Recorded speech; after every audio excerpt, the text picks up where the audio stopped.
Good afternoon, everyone. My name is Rob North, R-O-B, last name is North, N-O-R-T-H, and I'm a detective with Toronto Homicide.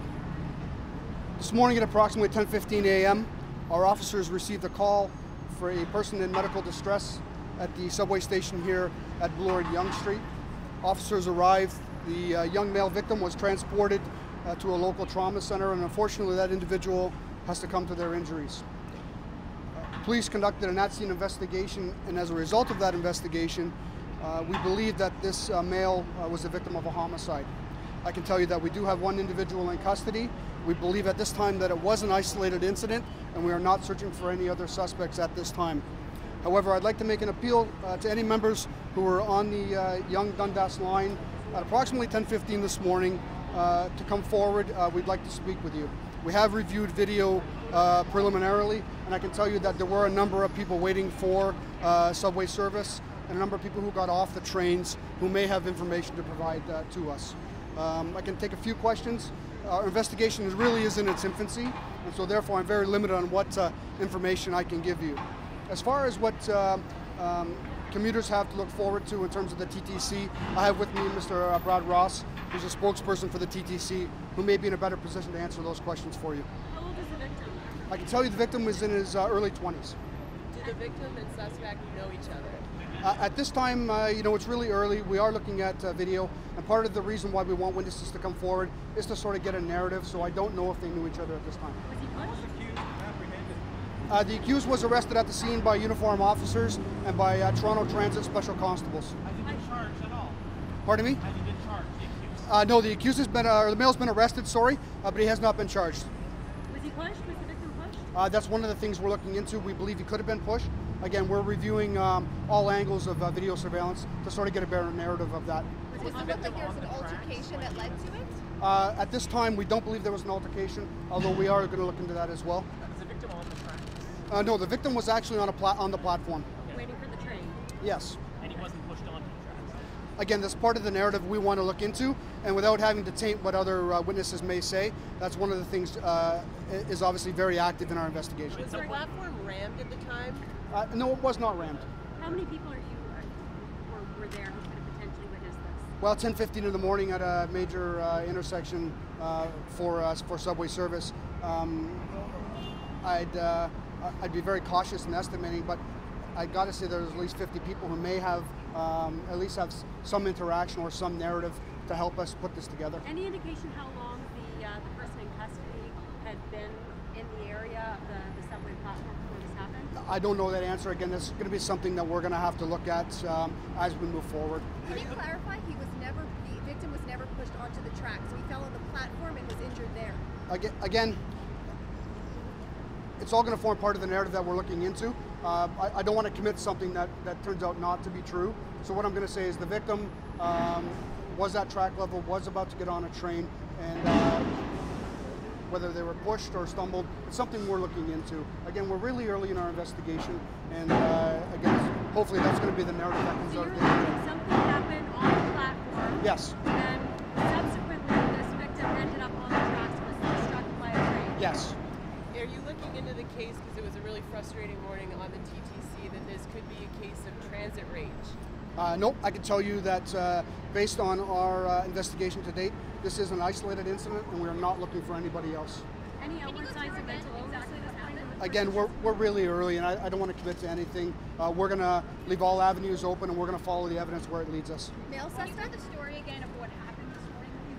What happened? Yeah, what we believe happened is our victim exits the platform area of the subway station, is proceeding to walk forward to get towards a train. There's some sort of interaction, and our victim ends up being hit by the train. Which platform is this on, sir? I believe it was the eastbound platform. Detective, would it have happened where closer to where the train was entering into the station, or at the far end, where the train would be moving slowly? We believe it was at the far end, or just over the halfway point of where the train had entered the station. The victim? Sorry, the victim has been pronounced deceased. That's correct. But we don't know the injuries at all? Well, I'm not going to get into the causation of his death. I mean, it's tragic enough that somebody has passed away. I'm just going to say that he's deceased. Is the suspect cooperating? Are you questioning him right now? What I can tell you is that we have not spoken to the suspect yet. That's something that we plan on doing, and so that will follow. How's the driver doing? Again, I'll let Mr. Ross speak to the condition of the driver. Obviously, you know, it's a very traumatic incident for them, and I'll let Mr. Ross speak to the condition of the driver. Do you have anything on the victimology of the victim at this point? Who he is, whether he's going to work, like any personal details? Well, we do have some minor details on the victim. Again, until we are able to firm up those details and get a concrete identification on who that victim is, I don't want to put any more information out there. Detective, are you looking at anything under the Mental Health Act with the person who you have now? You know what, sir? We're going to leave no stone unturned. We'll lead this investigation. We'll let the evidence follow us wherever it may take us. Is there a chance that this person, your suspect, was rushing to get onto a train and pushed the victim by accident? Again, that's why we're nudged the victim. Well, again, that's why we're asking witnesses to come forward who were there, who actually saw this take place.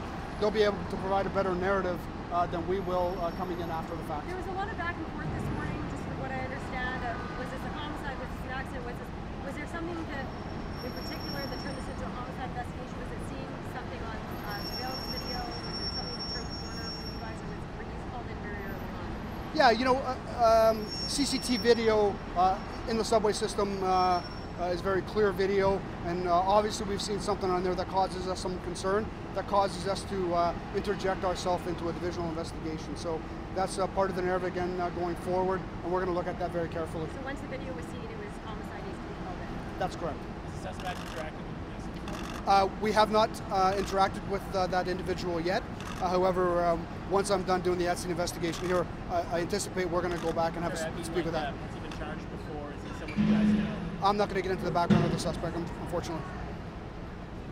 Thank you very much, everybody. Did you say an age on the person in custody? I did not. Or age range? Again, I'd only be estimating, but it would be around 40s or higher. And victim is early 20s male. Early Can you give 20s. us an exact age on him? No, I cannot.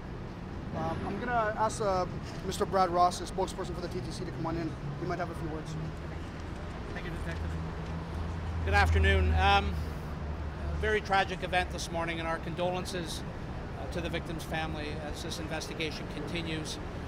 The TTC, needless to say, is cooperating with the police in their investigation, providing everything that we can by way of video, witnesses that may be TTC employee staff, providing counseling to our operators and our crews and track crews who may require it, something that is thankfully so rare in this city. With respect to the afternoon service, the Yonge station on line 2 remains closed while police continue their investigation, which means that trains are bypassing the station on line 2. So from the east and west, trains are passing through and not stopping at Yonge station. However, on line 1, on the Yonge side of the subway, trains are servicing Bloor station. So people can get off at Bloor station. If they need to then connect with line 2 from here, they have some options available. Bay station is literally 1 block to my west, to our west. If they're able to walk over to Bay, Sherbourne is about 2 blocks to the east of here. Otherwise, if you're coming from the downtown core, our recommendation is that you go south on the subway, go down and around and up to St. George, and use St. George or Spadina stations as your transfer point to line 2. As I say, we expect that this station will, the Yonge station on line 2 will remain closed for the afternoon rush hour, and we want people to be aware of that so that when they make their way home, they're not caught by surprise.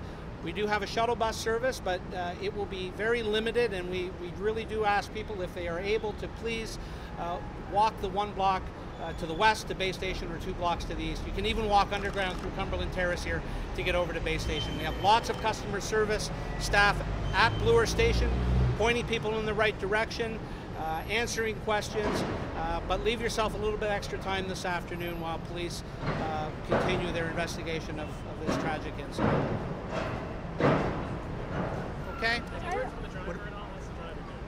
Pardon me? How's the driver of the train I don't know personally how he's doing, but as I say, we do, or she, I don't even know the gender of our operator, but as I say, we provide counseling, we provide peer support, we do everything we can to assist our staff after an incident like this, whether it's an intentional act or an investigation of this nature, as I say, which is very rare, thankfully. So it's something that we do we take great care in making sure that our employees are looked after an incident of this nature. Can you talk about College Street?